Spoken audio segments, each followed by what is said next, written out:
ولایت سے متعلق عقائد، تصوف، روحانی بیماریوں کی تشخیص اور ان کے علاج کا نام تصوف ہے، جس کو قرآن کریم میں تزکیہ نفس اور حدیث میں احسان کہا گیا ہے۔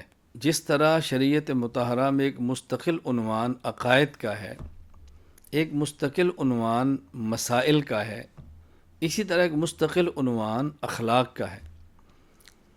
عقائد کا تعلق دل کے ساتھ ہے، اعمال کا تعلق بدن کے ساتھ ہے، اور اخلاق کا تعلق دل کی کیفیات کے ساتھ ہے۔ میں یہ سمجھانے کے لیے بات کہنا چاہ رہا ہوں، مثلا ایک ہے انسان کا مال کو خرچ کرنا، یہ سخاوت نہیں، یہ انفاق ہے، اور ایک ہے انسان کے دل میں کیفیت اور داعیہ پیدا ہونا کہ مال خرچ کرنا ہے، وہ داعیہ سخاوت ہے۔ ایک ہے آدمی کا سچ بولنا، ایک ہے دل میں داعیہ ہونا کہ مجھے سچ بولنا چاہیے، وہ خلق ہے۔ ایک ہے نامحرم عورت سامنے ہے تو آدمی آنکھ چکا لے، یہ غض بصر ہے جو عمل ہے، اور ایک ہے دل میں داعیہ پیدا ہونا کہ نامحرم کو نہیں دیکھنا، میرے اللہ کا حکم ہے، یہ حیا ہے، یہ شرم ہے۔ تو عقائد بھی الگ عنوان ہے، اس کے لیے علم الکلام ہے، مسائل مستقل عنوان ہے، اس کے لیے علم الفقہ ہے، اسی طرح اخلاق مستقل ایک عنوان ہے شریعت کا، جس کے لیے علم تصوف ہے۔ تصوف پر جتنے بھی اعتراضات اشکالات ہیں، اس کی بنیادی وجہ تصوف کا معنی نہ سمجھنا ہے۔ تصوف کا خلاصہ کیا ہے؟ روحانی بیماریوں کی تشخیص ہو اور پھر ان کا علاج ہو، یہ ہے تصوف۔ قرآن کریم اس کو تزکیہ کہتا ہے، قد افلح من تزکا، اور حدیث میں اس کو احسان کہا گیا ہے، اخبرنی عن الاحسان ان تعبد اللہ کأنک تراہ فإن لم تکن تراہ فإنہ یراک۔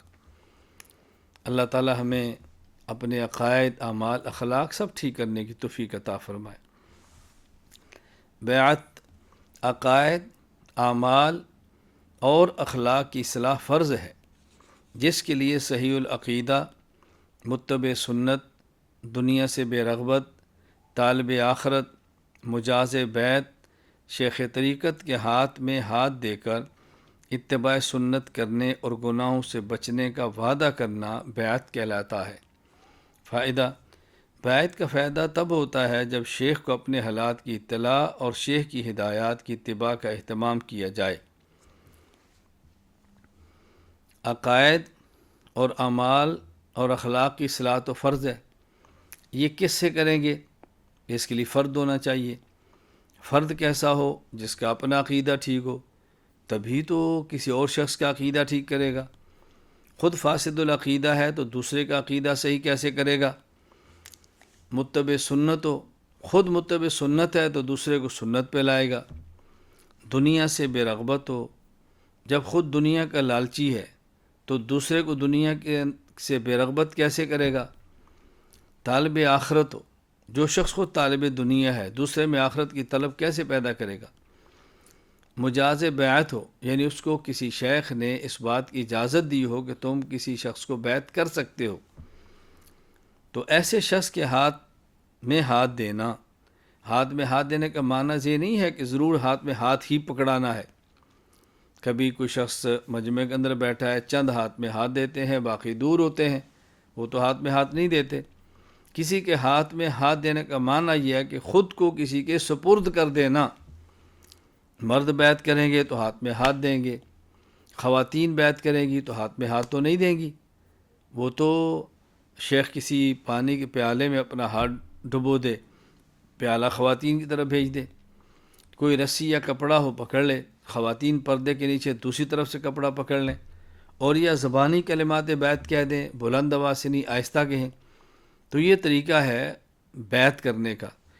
تو خلاصہ یہ ہے کہ بیعت کے بغیر اصلاح عام طور پہ نہیں ہوتی، اس لیے بیعت کرنی چاہیے، اور صحابہ کرام رضی اللہ عنہم اجمعین سے بیعت کرنا ثابت ہے۔ یہ بات ذہن نشین فرمائیں۔ فائدہ، بیعت کا فائدہ تب ہوتا ہے جب شیخ کو اپنے حالات کی اطلاع اور شیخ کی ہدایات کی اتباع کا اہتمام کیا جائے۔ بیعت سے مقصد ہے اپنی اصلاح کروانا، اور اصلاح تب ہوگی جب اپنی بیماری شیخ کو بتائیں گے۔ بعض بیماریاں وہ ہیں جو ظاہر نظر آتی ہیں، وہ تو شیخ دیکھ لے گا، اور بہت ساری بیماریاں جو نظر نہیں آتی وہ شیخ کیسے دیکھے گا؟ مثلا ایک شخص کی داڑھی سنت کے مطابق نہیں، وہ تو شیخ دیکھ رہا ہے، جب شیخ کو ملنے کے لیے جائیں گے تو نظر آ جائے گی۔ تو شلوار ٹخنوں سے نیچے کرتا ہے، یہ بیماری ہے، شیخ کی نظر پڑے گی تو دیکھیں گے، ویسے کیسے پتہ چلے گا؟ تو بعض بیماریاں وہ ہیں جو شیخ کو نظر آتی ہیں، اور یہ بھی نظر تب آئیں گے جب شیخ سے ملیں گے۔ اگر ملیں گے نہیں، آپ نے بیعت کر لی ہے، واٹس ایپ پہ کی ہے، خط لکھ کے کی ہے، تو شیخ کو کیا پتہ کہ آپ کی داڑھی کیسی ہے؟ بتانا پڑے گا۔ اور بہت ساری بیماریاں وہ جو نظر نہیں آتی، اندر حسد ہے، بغض ہے، کینہ ہے، نفرت ہے، کدورت ہے، یہ جو بیماریاں ہیں تو شیخ کو تو نظر نہیں آ رہی، بتانا پڑے گا نا۔ تو ایک شیخ کو اپنے حالات کی اطلاع دینا، شیخ عالم الغیب نہیں، عالم الغیب صرف اور صرف اللہ ہی کی ذات ہے۔ پھر جو شیخ کی طرف سے ہدایات ملے اس کی اتباع کریں۔ اگر کوئی شخص اپنے شیخ کو اپنے حالات کی اطلاع نہیں دیتا، اس کی اصلاح کیسی ہوگی؟ اور حالات کی اطلاع دیتا ہے لیکن شیخ کی ہدایات کی اتباع نہیں کرتا، اس کی اصلاح کیسی ہوگی؟ تو اصلاح کے لیے دو چیزیں بنیادی ہیں۔ نمبر ایک، اپنے شیخ کو حالات کی اطلاع دینا۔ نمبر دو، شیخ کی ہدایات کی اتباع کرنا۔ بیعت کی اقسام: نمبر ایک، بیعت علی الاسلام۔ نمبر دو، بیعت علی ارکان الاسلام۔ نمبر تین، بیعت علی الجہاد یا بیعت علی الموت۔ بیعت علی الاسلام، ایک کافر کلمہ پڑھے، کفر کو چھوڑے اور اسلام قبول کرے، یہ بیعت علی الاسلام ہے۔ اس کے لیے جس شخص کے ہاتھ پہ کلمہ پڑھا جا رہا ہے اس کا شیخ کامل ہونا ضروری نہیں ہے، بس کوئی شخص بھی ہو، کسی حالت میں بھی کلمہ اس کے ہاتھ پہ پڑھ لے، میں کلمہ پڑھ رہا ہوں، اور اس میں کوئی ہاتھ میں ہاتھ دینا ضروری نہیں ہے۔ عام طور پہ ایسے ہوتا ہے کہ کلمہ پڑھنے والے کسی کے ہاتھ پہ اسلام قبول کرتے ہیں، اور اگر کوئی شخص کسی کے بغیر اسلام قبول کرے تب بھی کر سکتا ہے۔ یہ بتانا مقصود ہے کہ کسی کے ہاتھ میں ہاتھ دینا، کسی کے ہاتھ پر ہاتھ رکھنا، اور یہ بیعت کی ایک قسم ہے، بیعت علی الاسلام، یعنی کوئی کافر کسی شخص کے ہاتھ پر کلمہ پڑھے اور اسلام قبول کر لے۔ نمبر دو، بیعت علی ارکان الاسلام، یعنی کلمہ پڑھ لیا ہے، ایمان لا چکا ہے، اور اس کے بعد پھر اس بات پہ بیعت کرتا ہے کہ میں ارکان اسلام کی پابندی کروں گا، گناہوں سے بچوں گا، سنت کے مطابق زندگی گزاروں گا۔ یہ بھی آیات سے ثابت ہے، احادیث سے ثابت ہے۔ قرآن کریم میں یا ایھا النبی اذا جاءک المؤمنات یبایعنک، اے پیغمبر وہ کلمہ گو عورتیں جو ایمان لا چکی ہیں اور آپ کے ہاتھ پر بیعت کریں، تو کس بنیاد پر کریں؟ آگے 6 چیزیں ان کو بتا دی گئی ہیں۔ یبایعنک علی اللہ یشرکن باللہ شیئا ولا یسرقن ولا یزنین ولا یقتلن اولادہن ولا یأتین ببہتان یفترینہ بین ایدیہن وارجلہن ولا یعصینک فی معروف فبایعہن واستغفر لہن اللہ۔ بیعت علی الجہاد، یعنی امیر المجاہدین کے ہاتھ پر بیعت کی جائے کہ میں جہاد پر بیعت کرتا ہوں۔ صحابہ کرام بیعت کرتے تھے، نحن الذین بایعوا محمدا علی الجہاد ما بقینا ابدا، یہ اشعار بھی پڑھتے تھے۔ قرآن کریم میں اس بیعت کا ذکر ہے۔ اس کو بیعت علی الموت بھی کہتے ہیں، یعنی ہم موت تک آپ کا ساتھ دیں گے، مر جائیں گے مگر پیچھے نہیں ہٹیں گے۔ تو بیعت کی تینوں قسمیں شریعت مطہرہ سے ثابت ہیں۔ ولی کی تعریف: ولی اس شخص کو کہتے ہیں جو صحیح العقیدہ ہو، گناہوں سے بچے۔ ولی کی بنیادی پہچان اتباع سنت ہے، جو جتنا متبع سنت ہوگا اتنا بڑا ولی اللہ ہوگا۔ ولی سے کرامت اور کشف کا ظہور برحق اور ممکن ہے، ضروری نہیں۔ ولی اللہ کا دوست ہے، اور ولایت کی 2 قسمیں ہیں، ولایت خاصہ، ولایت عامہ۔ ایک ہے ولایت عامہ، جو شخص بھی کلمہ پڑھے، ایمان لے، اللہ کا دوست ہے، اللہ ولی الذین آمنوا۔ اور ایک ہے ولایت خاصہ، کلمہ پڑھے، گناہوں کو چھوڑ دے اور اللہ تعالیٰ کی بات مانے، اللہ کے حکم کے مطابق چلے، شریعت کی پاسداری کرے، جسے قرآن کہتے ہیں ان اولیاء الا المتقون، یہ ولایت خاصہ ہے۔ دونوں قسم کی ولایت قرآن کریم سے اور حدیث مبارکہ اور شریعت سے ثابت ہے۔ بس جو شخص جتنی زیادہ اتباع کرے گا وہ اتنا ہی بڑا ولی ہوگا، اتنا ہی اللہ کا اس کو قرب زیادہ ملے گا۔ باقی کسی ولی سے کشف، کسی کی کرامت، یہ کوئی ضروری نہیں ہے، کوئی ضروری نہیں ہے کشف و کرامت۔ کشف و کرامت ہو تب بھی ٹھیک ہے، نہ ہو تب بھی ٹھیک ہے، یہ ولایت کی بنیاد نہیں ہے۔ تو ولایت کی بنیاد ایمان اور ایمان کے بعد تقوی ہے۔ فائدہ: ولایت کسبی چیز ہے، کوئی بھی انسان عبادت کر کے اللہ تعالیٰ کا ولی بن سکتا ہے، اور ولایت کا مدار کشف و الہام پر نہیں بلکہ تقوی اور اتباع سنت پر ہے۔ ولایت محنت سے ملتی ہے، مشقت سے ملتی ہے، شریعت پر پابندی کرتے ہوئے تکلیف اٹھانے سے ملتی ہے۔ بازار جائیں، نامحرم سامنے آئے، اللہ کے خوف سے آنکھ کو جھکا لیں، یہی ولایت ہے۔ مال مل رہا ہے، سود کا ہے، حرام کا ہے، نہیں لینا، یہی اللہ کی طرف سے ولایت ہے، یہی تقوی ہے۔ تو ولایت ایک کسبی چیز ہے، محنت سے ملتی ہے۔ نبوت یہ وہابی چیز ہے، اس کا تعلق محنت سے نہیں، اللہ کی عطا سے ہے، خالص اللہ کی عطا ہے۔ تو ولایت ایک کسبی چیز ہے جو کسب اور محنت اور مشقت سے ملتی ہے۔ اولیاء اللہ کی کرامات، اولیاء اللہ کی کرامات برحق ہیں، اور کرامت جو کہ اللہ تعالیٰ کا فعل ہے جو ولی کے ہاتھ پر ظاہر ہوتا ہے، اور اس میں ولی کے اپنے اختیار کو دخل نہیں ہوتا، اس لیے کرامت کو شرک کہہ کر اس کا انکار کرنا یا کرامت سے دھوکہ کھا کر اولیاء اللہ کے اختیارات کا عقیدہ رکھنا دونوں غلط ہیں۔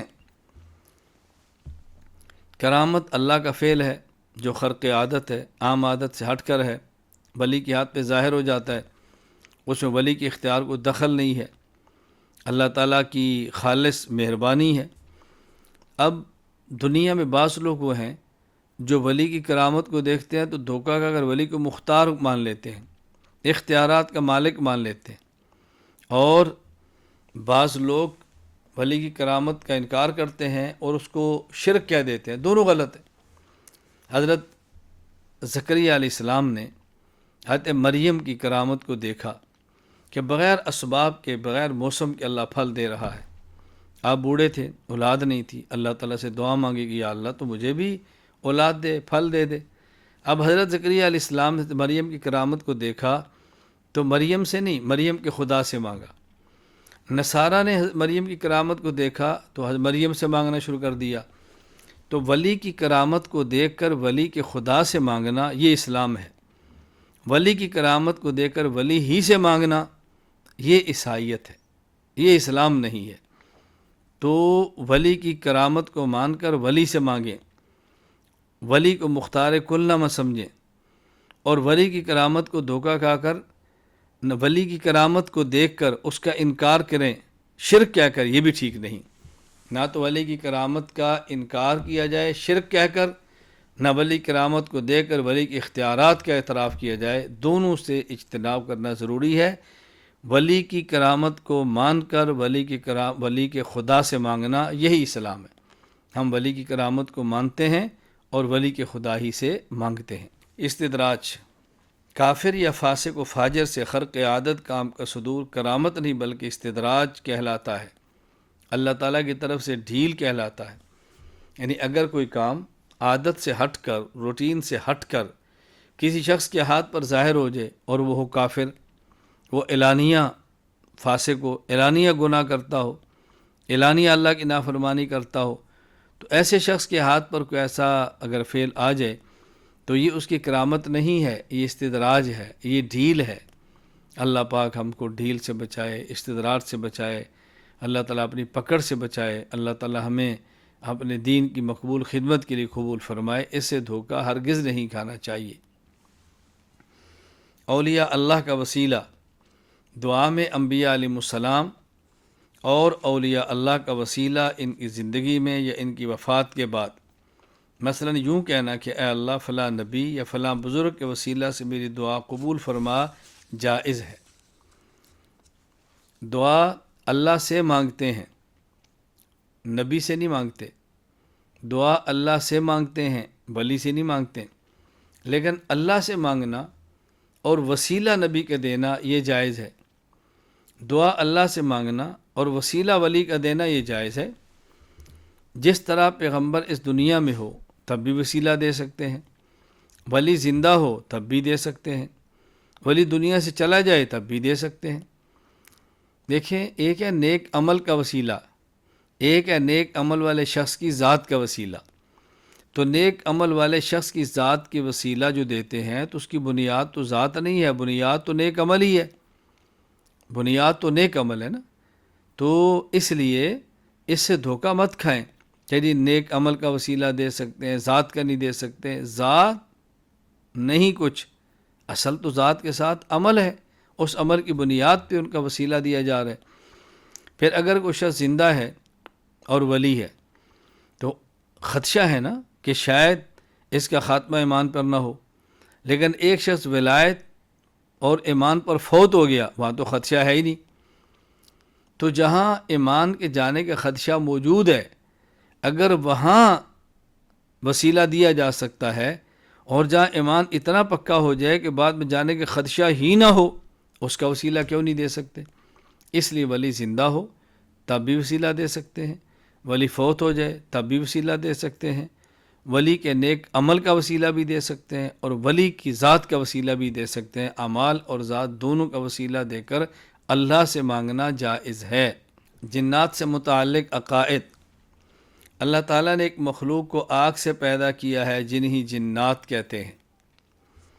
ان میں اچھے بھی ہیں اور برے بھی ہیں۔ جنات بھی انسانوں کی طرح احکام شریعت کے مکلف ہیں۔ مرنے کے بعد انسانوں کی طرح ان کو بھی ثواب و عذاب ہوگا۔ جنات میں کوئی نبی پیدا نہیں ہوا، جنات کے لیے انسان ہی نبی ہوتے تھے۔ جنات میں سب سے زیادہ مشہور ابلیس لعین ہے۔ جس طرح بشر آدمی ایک مخلوق ہے جو مٹی سے بنی ہے، جس طرح ملائکہ ایک مخلوق ہے جو نور سے بنائے گئے ہیں، اسی طرح جنات ایک مخلوق ہے جن کو اللہ نے آگ سے بنایا ہے۔